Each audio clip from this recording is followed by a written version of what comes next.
Well, welcome to the show, Open Book. My name is John Gray. For those of you who've never seen this show before, I'm located in Albany, New York. It's kind of a video podcast where we talk with authors from all over the country about their books, and whatever they write, they're welcome here. We've interviewed authors who've written books that are fictional, authors who've written historical books.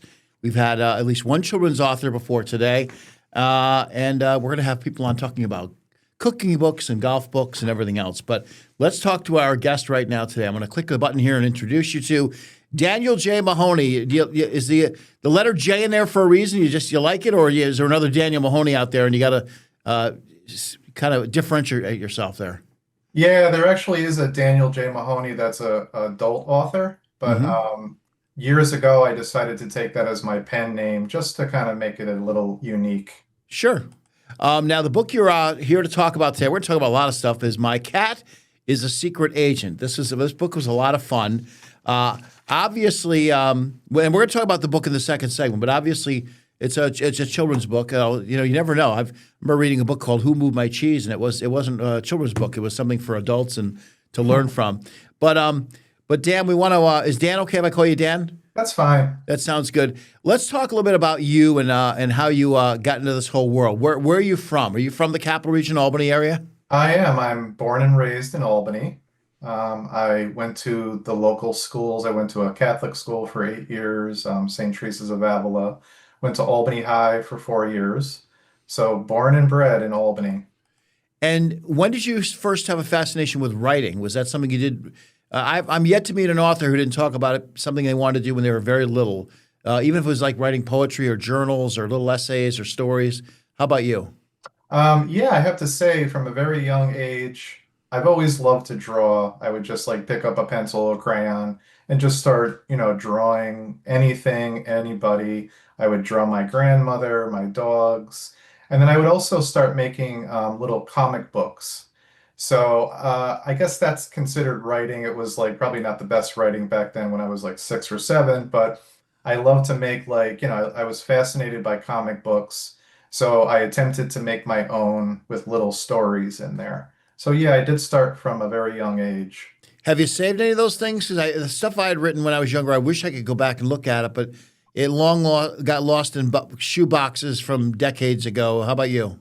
Yes, I've saved it all. I have my dad worked for the State Bank of Albany, and he would bring home these blank pads of paper that were like heaven to me.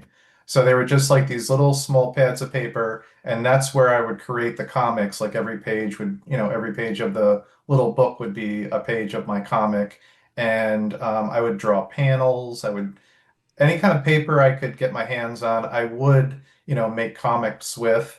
And I have all those things. They're stashed away. And I'm so happy that I was able to save them. My mother actually, she was very proud of me as an artist. So she actually saved all those things for me and like gave them to me when I was an adult.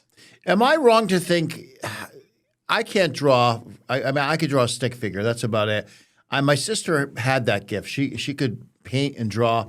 It feels like something you're born with or you're not. Is it something you can really, if you can't do it, you can learn to do, or did it kind of come naturally for you, at least the illustration part of the whole story thing?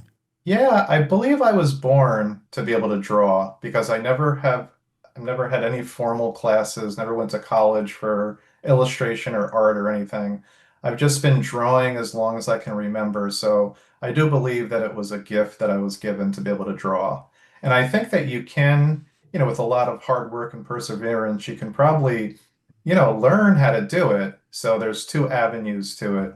But I feel like I've had like an inane sense of being Yeah. able to do it from a young age. What's funny, your story about your dad bringing home the pads, it reminds me of, I don't know, I haven't thought of this in 50 years, but when I was a kid, there was a movie called, I think, The Homecoming, which became the show The Waltons. Ah, But in the movie, the original movie, and I'm older than you probably, so you wouldn't remember this, John Boy, who's the oldest son, wants to be a writer. It's kind of a secret. And Santa Claus, who turns out to be his parents, his dad, surprised him with notepads, blank pads and pens, which by today's standards, that kind of gift would be like, this isn't a gift, But if you're a kid who wants to draw or to write stories, that kind of is a cool gift, isn't it? oh, absolutely. My dad would bring stacks of these little pads of blank paper home, and I was in absolute heaven whenever he would bring them home. Now, when you went to school, did you study art or writing or anything, or did you go in a totally different direction? Yeah, I never studied art or writing. I did take some courses, some art courses in high school, like the typical drawing and painting and studio art and those kind of things. I actually am a trained radiologic technologist and I work at St. Peter's Hospital. That's what I went to college for. So I've never been formally trained in writing or illustrating. Let me ask a dumb question. It's a medical question. What does a radiologist do? I'm picturing two things. Are they a person who, if you've got cancer, they zap you with radiation, or are they somebody who scans your body looking for trouble or whatever? What's that job entail? So a radiologist is actually a doctor. So they're considered a physician that reads the images that a Ah, radiologic technologist takes. So my particular job, you'll come in, you twisted your ankle, or you have a stomach ache, or you have chest pains. I will X-ray, do a chest X-ray. I'll do bones, your hands or your feet or your ankles. I pretty much can X-ray any part of the body. If you were to have like scans with radiation, that's considered radiation therapy. And okay. that's basically for people who, have cancer and things like that. They need to have that treatment. So you studied to do this. I'm sure you had to go to school for quite a while for that. But was there this itch in the back of your brain of like, in my leisure time, I want to write children's books? Did you start with one idea for a story and it became your first book? It happened kind of like that. So the story goes is that I would always love to draw, but I was putting it on the back burner so I could like have something to fall back on, as a trade in X-ray tech.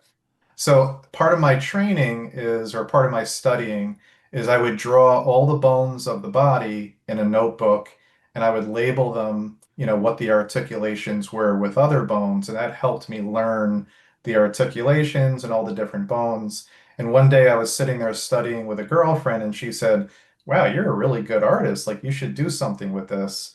And I said, "Oh, thank you. I just didn't really have a plan at that point." But then once I graduated, I said, okay, now I have a job that I can pay the bills with. And I went to a bookstore one day. I was shopping for my niece, and I just found all these beautiful children's books that I thought, I could do something like this. So that's how the spark happened, where I had to find a creative pathway, but I wasn't quite sure.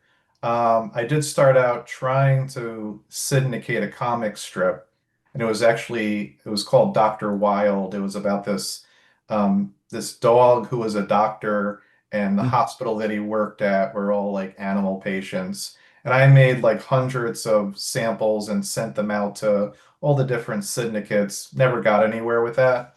So then I thought, you know what? I really love the colorful, illustration aspect of it. So when I saw the picture books, I just looked in the back of a picture book and it actually tells you like how the art was rendered. So a lot of it was done with watercolor paint. So I thought, all right, let me give this a try. So I went to Arlene's Art Materials and I bought a bunch of watercolors and paper and brushes. And I basically just taught myself how to illustrate. Really neat, really neat. When was the first book that you did? Obviously, My Cat is a Secret Agent is the book you have out now, but how many books have there been, and when was the first one? So I've done 13 overall. Um, and I started back in 2000 when I got my first book contract. That was called The Saturday Escape was my very first book. And basically, I was putting together a portfolio of art samples that I thought would be, suitable for picture books. And I went to New York City with the portfolio of all original artwork. I pounded the pavement. I visited a bunch of publishers. And this one publisher in particular, I dropped off my portfolio, which you're really not supposed to do. I heard later, like it was all like original artwork that I left there. Yeah, Really only supposed to send like, like leave samples. sure. So when I came back at the end of the day, I was walking around Manhattan all day. I was hot and sweaty, wearing a t-shirt. And the woman at the reception desk said, "Oh, they'd like to see you. They really like your art." And I was just like flabbergasted. I wasn't expecting that. So when I met with the art director, it was Clarion Books.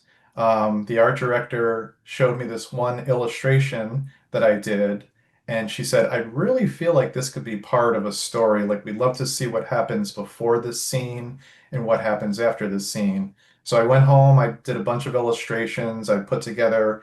I didn't think they wanted to get a story from me. I thought they wanted to see how well I can illustrate a story. Sure. I just kind of came up with a story so I had something to illustrate. So I had some pages to put together. So when I brought that back 6 months later, they said, "We love this. Why don't you keep going with this?" And Hmm. that's how I got my first book published. Wow, what a great story and how made it happen. Our Thank guest you. today is Daniel J. Mahoney, author of My Cat is a Secret Agent, amongst many other books. Back with our second segment and more about the book he's got out right now after this short break.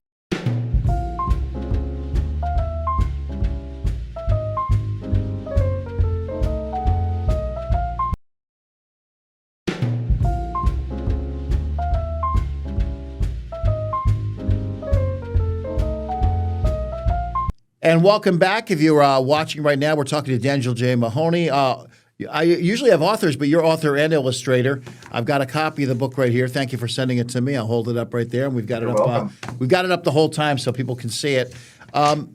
So, yeah, talking to authors, and I get messages all the time from people who want to be authors. Getting that agent or getting that publisher is so hard. It sounds like you did a little old school shoe leather, walking around, dropping your stuff off like it's 1950, but it actually worked for you, huh? Yes, yes.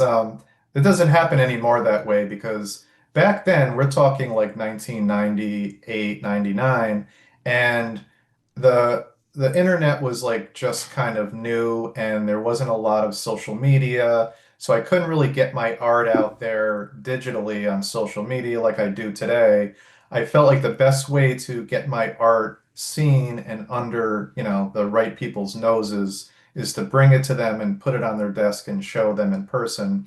Because I also was terrible at reproducing my art. Like I would bring it to copy stores and things, and they could just never quite reproduce the colors the way that I would want to present them.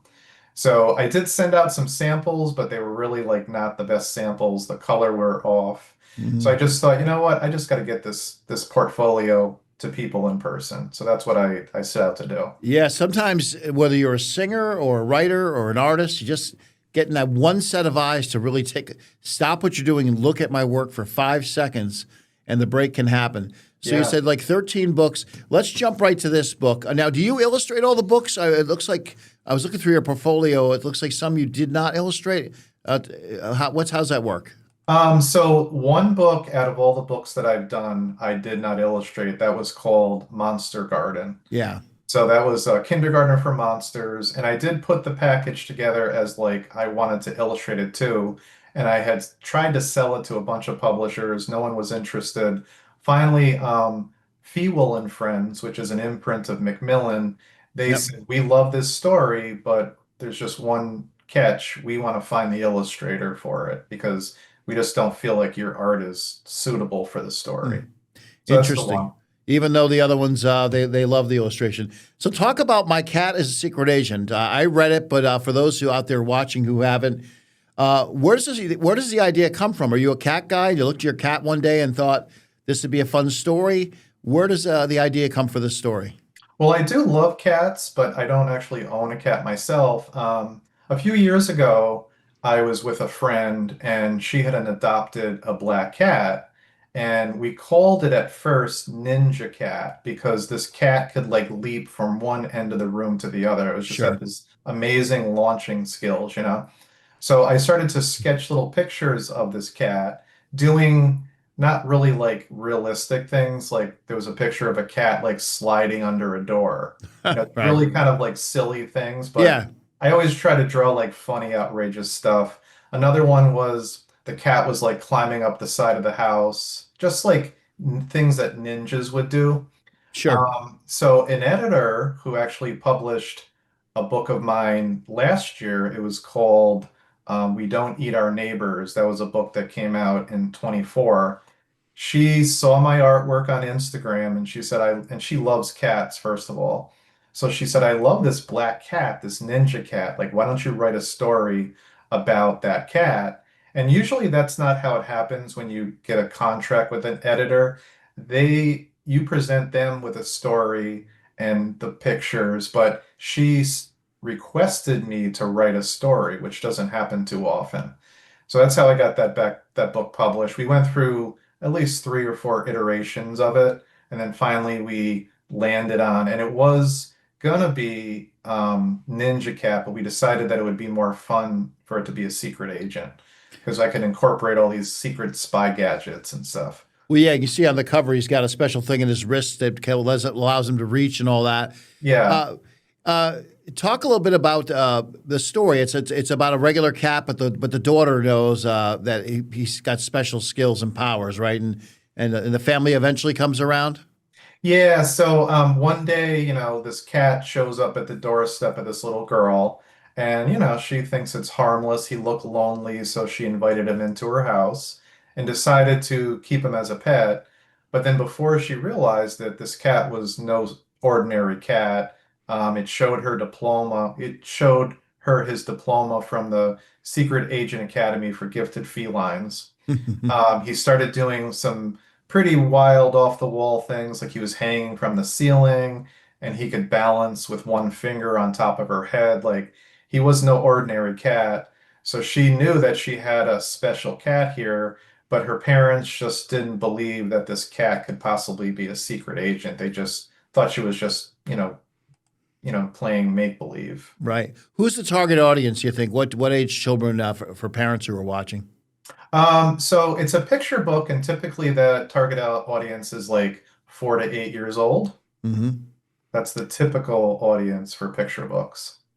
And talk a little bit as a writer. One of the hardest things for those who've never done this before, you do have to sort of, I don't want to say just have thick skin, but your ego has to be such that, you have a stranger look at it and say, I think this and I think that, and I love this, but not so much that.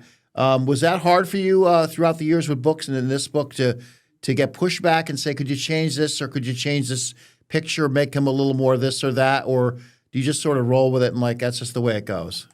Yeah, I just rolled with it all because when I got my first few books published, my first three were with Clarion Books. So they would come up with all these different, edits and suggestions and changes. And I was very new to the field, so I just thought, you know what, I'm just gonna, whatever you say, that's fine with me because I just was happy that I was publishing books. Sure. So I wasn't going to be like, oh no, I'm not going to agree to that. They came up with very good suggestions. There were times when I did put my foot down and say, no, I'd rather keep it this way, or I like it the way that it is. But most of the time they came up with great suggestions to make the books better. Got you. And did you change publishers over the years? How many publishers have you had? Two or three? Yeah, about 4 or so, and it just depends on. It's not like I deliberately changed publishers. It's that who will ever um, take my books on is who I will be working with. Sure. Because I did send a bunch of stories to Clarion after those books were published, and sometimes people think, oh, you can quit your day job and now you can do this Sure. for a living. But for the 3 stories I got published with them, there was about 10 rejected stories that they weren't interested in. Right, right. So it's a very tough field to like support yourself with. You just have to Yeah, get books that are, like New York Times bestsellers or something to really be sure. able to, pay the bills with it. And even then, sometimes not. I remember reading an article by somebody who said, my book made the New York Times bestsellers, but I only made like 60 grand, which wasn't enough to like blow up my whole life and, go lock my way in a cabin and write the next great novel because Right. you got to keep the rent on. We'll take another quick break, come back with our final segment with the author, Daniel J. Mahoney. The book is My Cat is a Secret Agent. Back with more after this.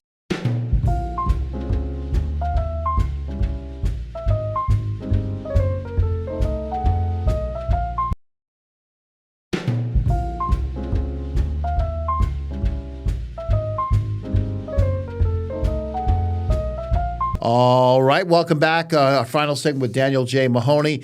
You hit on something I've heard from a lot of my authors, Dan, that it's not like you write. I'm going to write a story and then I'm going to get a deal and get a publisher. I'm going to write a story and they're going to publish it.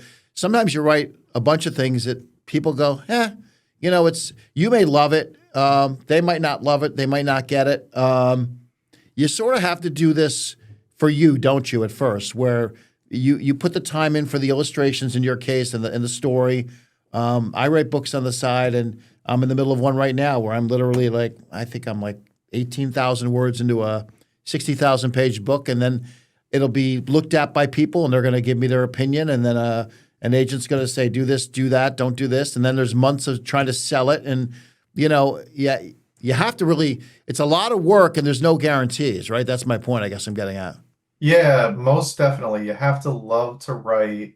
You have to love, there has to be a strong incentive to want to get this thing published and, make a little bit of money and try to do it as, a part-time job or whatever people's ambitions are.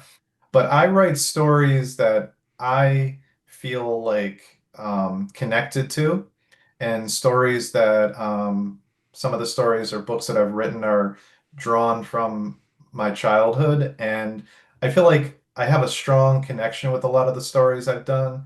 And if it makes me happy, I would put more effort and more of myself into these stories. Because if you're writing a story just because you think it's trendy or that, it's the next best thing and everybody's doing that kind of story, it's not going to come out authentic. Like I try to do things authentically that I like, that I think are good and solid work. And then hopefully I can find a publisher that feels the same way. Yeah, I'm going to butcher the quote, but there's I think it's a Robert Frost post quote where he said, "No tears for the writer, no tears for the reader, no joy for the writer, no." So it's almost like if you're writing something and you're not having an emotional reaction to it, good or bad, you know what I mean?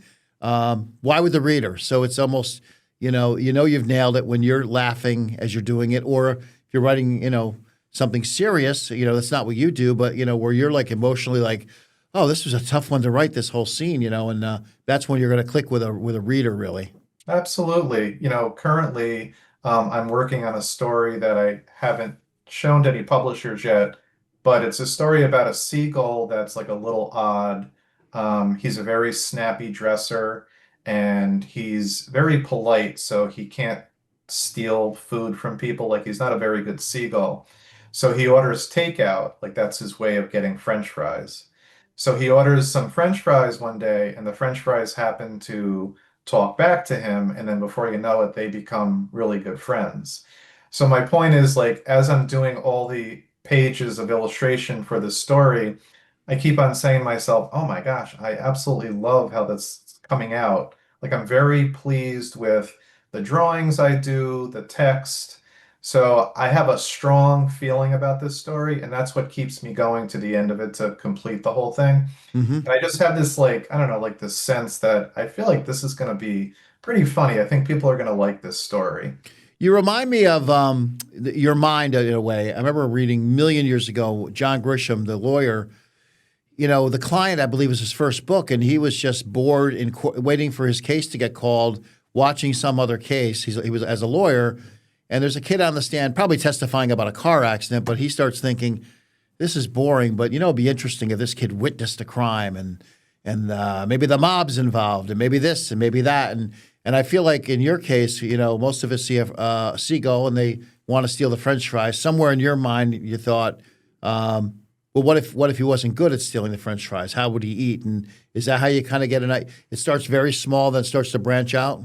Yeah, so I try to come up with very outrageous situations, first of all, things that are very unique, and you would never imagine, like, of all the friendships, to have a pack of French fries and a seagull. That's like a very odd, you know, coupling. So I thought that that was like the best thing because it was just so outrageous and so silly that they would actually be friends and they forge a friendship. And I feel like, and I also call it a French ship. Right. Um, but I try to come up with like silly situations that are unique and will grab the attention because I've always told people that I feel like I want to infuse so much humor in my books because if there's some reluctant readers out there, if I can get them laughing, I can get them reading. So if I can make a story that's funny and silly and outrageous, where my last couple have been, you kind of like get p kids' attentions to want to read them and want to read in general. because So the schools will give them things that are boring to read, yeah. whatever. So I feel like humor is so important. It's like it's like a universal thing. And if you can get kids laughing, I feel like you got them hooked. Do you find too? One piece of advice I've read a lot of advice on writing, and not just but writing screenplays and writing. And the one thing I've seen some smart people say is don't chase, don't go to the bookstore and go, well, what books are hot right now? Those kind of books are good. So I'm going to try to mimic that and do that. It's almost a road to disaster, isn't it? Trying to chase versus say, all right, you want to be the one who carves the way because you'll be the one they're going, oh, these seagull books are real hot right now, and that Dan Mahoney, he got there first. But what's your advice with that with writers out there? Just try to come up with your own ideas that you love. Yeah, I would say like if you write something that you know a lot about, that sings to you in some way, that really inspires you to want to like draw pictures or write stories about, don't chase, the trendy stuff because those are, they're over with in like a year or something. Hmm. And plus, if you do something that is really, unique and special to you, it's going to reflect that in your story. It's going to show that you really put a lot of heart into it when it's something that is very, near and dear to your heart or something that you really enjoy doing. Absolutely. We're almost out of time. Last minute or so. How can people get your book? My Cat is a Secret Agent, or some of your other books? You have your own website, or do you just recommend they go to Amazon and type your name in? Yeah, like I always suggest going to indie bookstores. There's indie Sure. websites. Sure, Amazon, Macmillan. You can go to the Macmillan publishing page and order it there. I've done a bunch of book signings in the Albany area. Like I've been to Open Door Bookstore. Hmm. I Love Books in Delmar. I know that you did a signing there. Yep. Um, Also, the St. Peter's Hospital gift shop. Believe it or not. I've Nice. done a bunch of signings there, so they have them available as well. But a lot of local bookstores, Market Block Books in Troy, Yep. Yep. also Barnes and Noble in Colony. And I tell people wherever you're watching, if you have a Barnes and Noble or even an independent bookstore near you, a lot of times they can order a book in for you. It's not like, oh, that guy's from Albany and I'm in Seattle, so I can't read his book unless I go to Amazon. It's like, no, not really. They can reach out to their book buyer and they say there's this children's book we're looking for, and 10 days later there it is, right? Oh, absolutely. Absolutely. I did a book signing at Books of Wonder in New York City, and they set something up where they order the books, they sell them on their website. People will say, "Oh, I want an autographed copy." And then they let me know, and then I'll autograph it, and then they can ship it to the person anywhere in the world, really. All right, we'll have to leave it there because we're out of time. But Daniel J. Mahoney, again, you're a doctor radiologist. That's what pays the rent right now. Oh, actually, no, I'm not a doctor. I'm Oh, actually okay, a radiologic technologist. got you. So I'm Okay, the one that takes the x-rays, the radiologist reads them. got you. So you're the guy we meet in the room when we say my ankle hurts. Yes. But again, you wear two very distinct hats. You've also got these books which are just wonderful. And if you have young kids, I'm telling you, I was smiling and laughing at this. What made me love the book is I didn't know what was going to happen on the next page. It wasn't predictable, so I love that. Oh, Yeah. So thank you so much for coming out and doing this. and thank you so much for having me, John. It was a All right. pleasure. And for all of you, thank you for watching. This is today's edition of Open Book, and we will see you here next time. And as I always say, please, whatever you read, keep reading.